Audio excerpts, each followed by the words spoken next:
제22대 국회의원 선거를 앞두고 우리 지역 선거구에 출마한 예비후보들을 만나봅니다. 안동 예천 선거구에는 29일 기준 6명이 예비후보로 등록했습니다.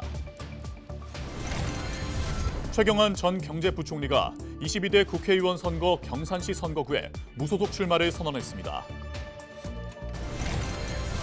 경상북도가 일본 히로시마현과 한일 지방정부 간 교류 복원을 위한 상생발전 우호교류 의향서를 체결했습니다. 대구시가 지역 소비 활성화를 위해 2월 1일부터 대구로페이 할인 판매를 개시합니다.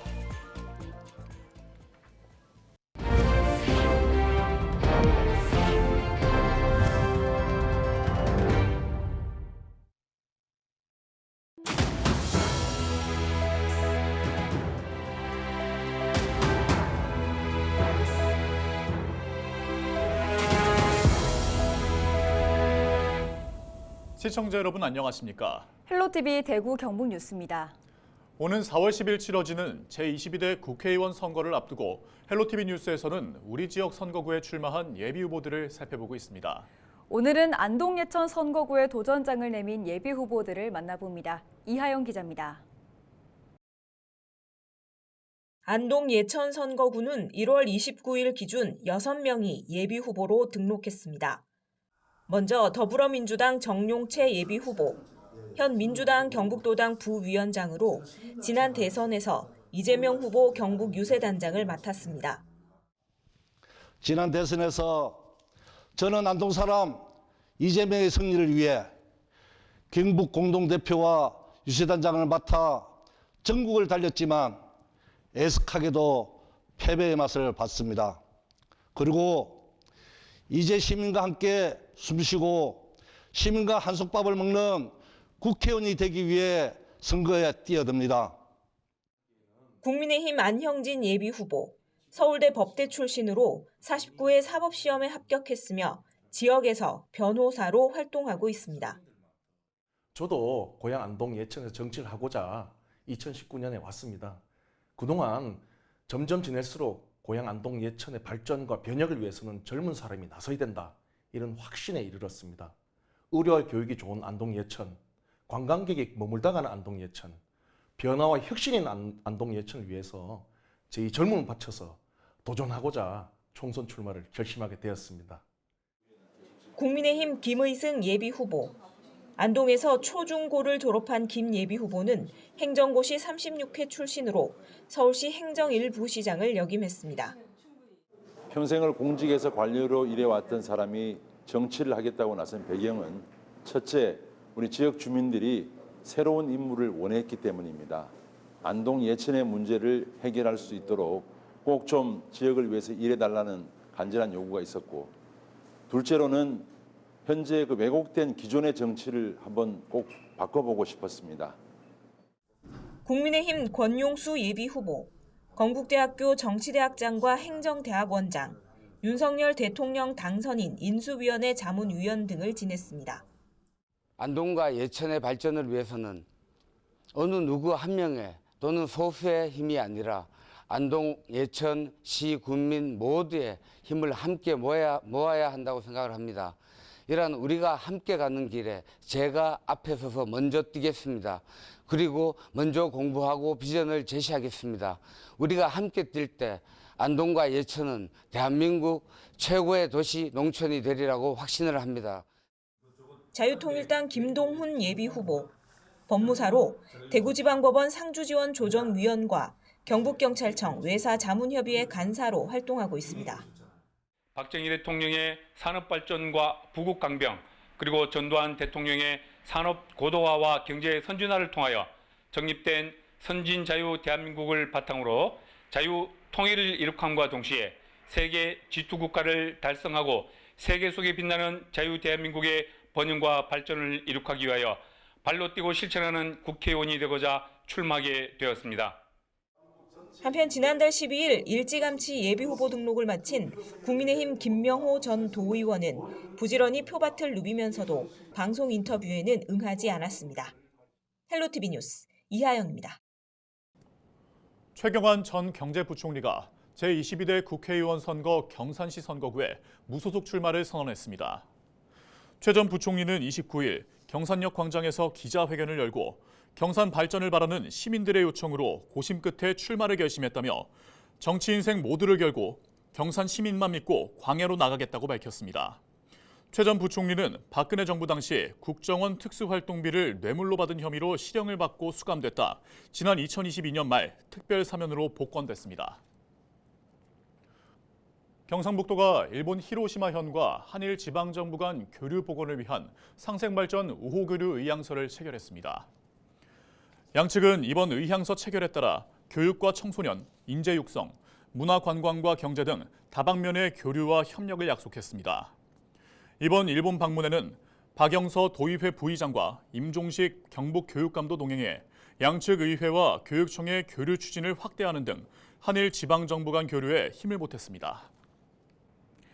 대구시가 지역 소비 활성화를 위해 2월 1일부터 대구로페이를 할인 판매합니다. 발행 규모는 약 3천억 원으로 1인당 구매 한도는 월 30만 원, 할인율은 7%입니다.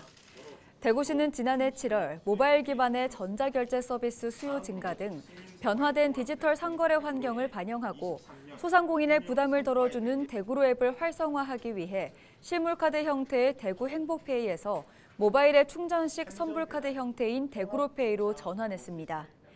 대구로 내에서 대구로페이로 결제할 경우 5% 추가 할인이 더해져 모두 12%의 할인 혜택을 받을 수 있습니다.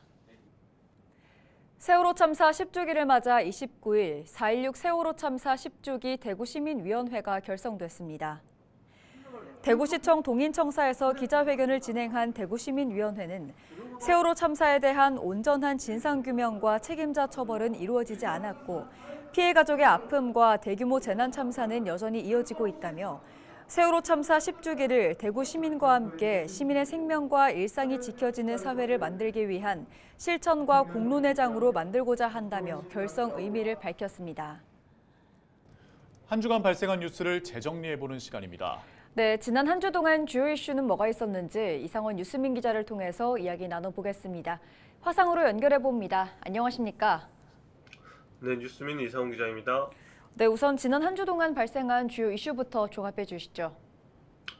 네, 달빛철도 특별법이 드디어 국회 문턱을 넘어섰다는 소식부터 전해드리고요. 신청사 재원 마련을 위한 공유재산 매각 절차가 본격화됐다는 뉴스도 살펴봅니다. 대구 전세 사기 피해자 지원조례 제정 절차가 시작됐고 경산에선 전세 사기 혐의를 받던 임대인이 징역 3년 실형을 선고받고 법정 구속됐다는 소식도 짚어봅니다. 네, 우여곡절 끝에 제정된 달빛철도 특별법 소식부터 전해주시죠. 네, 25일 대구와 광주를 잇는 철도 노선 건설을 위한 특별법, 달빛 고속철도 건설을 위한 특별법이 국회 본회의를 통과했습니다. 216명이 투표에 참여해서 211명이 찬성했고 1명 반대, 기권은 4명이었습니다.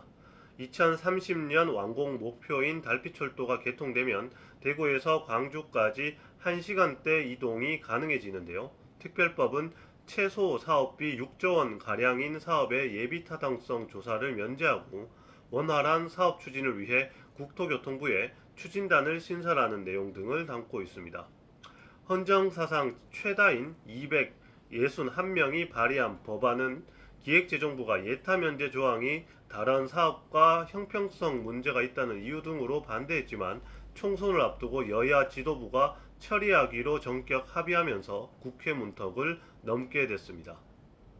네, 신청사 건립 재원 마련을 위해 대구시가 동인동 시청사를 비롯한 공유재산을 매각하는 절차를 본격화하고 있죠. 네, 대구시가 신청사 건립 재원 마련을 이유로 추진하는 공유재산 매각 절차를 본격화했지만 대구시의회는 반대 의견을 명확히 밝히고 있습니다. 매각 사전 절차로 대구시가 중소기업 제품 판매점과 동인청사의 도시관리계획 용도지역 변경 결정안 시의회 의견 청취에 나섰고 의회는 모두 반대 의견을 냈습니다. 대구시는 효율적인 신청사 건립을 위해 매각 절차를 진행해야 한다는 입장이지만 의회는 용도지역 변경 사전 협의나 시민 공감이 불충분해서 재검토가 필요하다며 반대 의견을 의결했습니다. 의회가 반대 의견을 밝혔지만 대구시는 이와 상관없이 내달로 예정된 도시관리계획위원회에서 해당 건을 논의할 예정입니다. 전세 사기 피해자를 지원하는 조례안이 대구에서도 마련된다고 하던데 어떤 내용이 담깁니까? 네, 대구시의회가 제306회 임시회에 전세 사기 피해자 지원 및 주거 안정에 관한 조례안을 상정하고 심사에 돌입했습니다. 조례안에는 임차 보호 대책의 수립, 전세 사기 피해자 지원센터의 설치 및 운영, 전세 사기 피해자 지원 사업에 대한 홍보 및 교육, 협력 체계 구축 등의 내용이 담겼습니다. 시의회 건설교통위원회는 26일 조례안을 원안대로 심사 통과시켰습니다. 하지만 대구 지역 전세 사기 피해자들은 원안이 구체성이 떨어지고 지자체장 책무가 불분명하다며 수정을 촉구했습니다. 이들은 원안은 전세 사기 피해자 지원센터 설치가 임의 조항이고 타 지자체 조례안에 포함된 실태조사 규정이 빠진 점 등을 문제 삼고 있습니다. 네, 경산에선 전세 사기 가해 임대인이 법정에서 구속됐다고요. 네, 경북 경산에서 4억 원대 전세 사기 범행을 저지른 임대인이 1심에서 징역 3년형을 선고받아 법정 구속됐습니다. 24일 오후 2시 대구지방법원 제6 형사 단독은 액수가 크고 전세 사기라는 죄질이 매우 불량하다. 피해자가 한두 명이 아니고 전세 보증금은 그들에게 전 재산이며 피해 금액 변제가 이루어지지 않았고 피해자들이 엄벌을 탄원하고 있다고 판결 이유를 설명했습니다. 이 임대인은 갭투자 전세 사기를 벌여 경산 소재 다가구 주택 임대차 계약을 체결하고 피해자들로부터 전세 보증금 4억 원을 편취한 혐의를 받았습니다. 네, 오늘 주간 이슈 점검은 여기까지 듣겠습니다. 이상원 뉴스민 기자였습니다. 고맙습니다. 네, 감사합니다.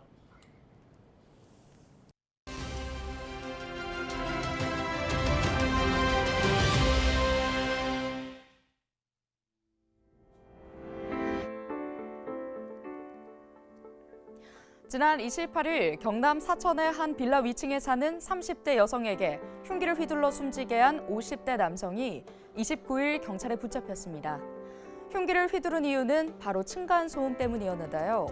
평소 위층이 현관문을 세게 닫아 시끄럽다며 불면이 있었던 50대 남성. 빌라 계단에서 피해자를 우연히 만나 시비가 붙었고 집에서 흉기를 들고 나와 술에 취한 상태에서 범행을 저지른 것으로 전해졌습니다.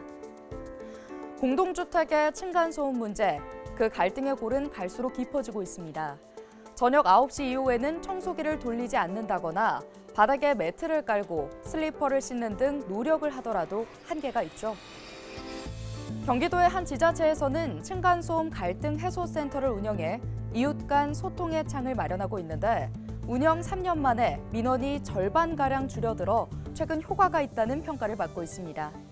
정부에서도 새로 짓는 아파트가 층간소음 기준에 못 미친다면 준공 승인을 받지 못하는 대책을 내놓기도 했는데요. 이런 대책들이 대표적인 사회적 문제로 대두되는 층간소음 갈등을 해결할 실마리가 될 수 있을까요? 데일리 브리핑이었습니다.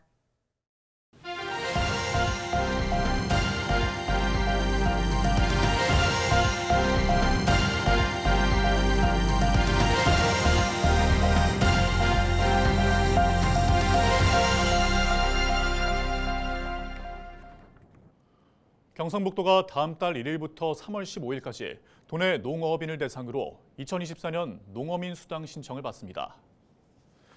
올해는 2월 1일부터 18일까지 모바일로 먼저 신청받은 후 2월 19일부터는 주소지 읍면동 행정복지센터와 모바일을 통해 동시에 신청받을 예정입니다. 지급 대상은 도내에서 1년 이상 거주하고 농어업에 종사하는 경영주로 농어업 이외 종합소득 금액이 3,700만 원 이상인 사람 등은 제외됩니다.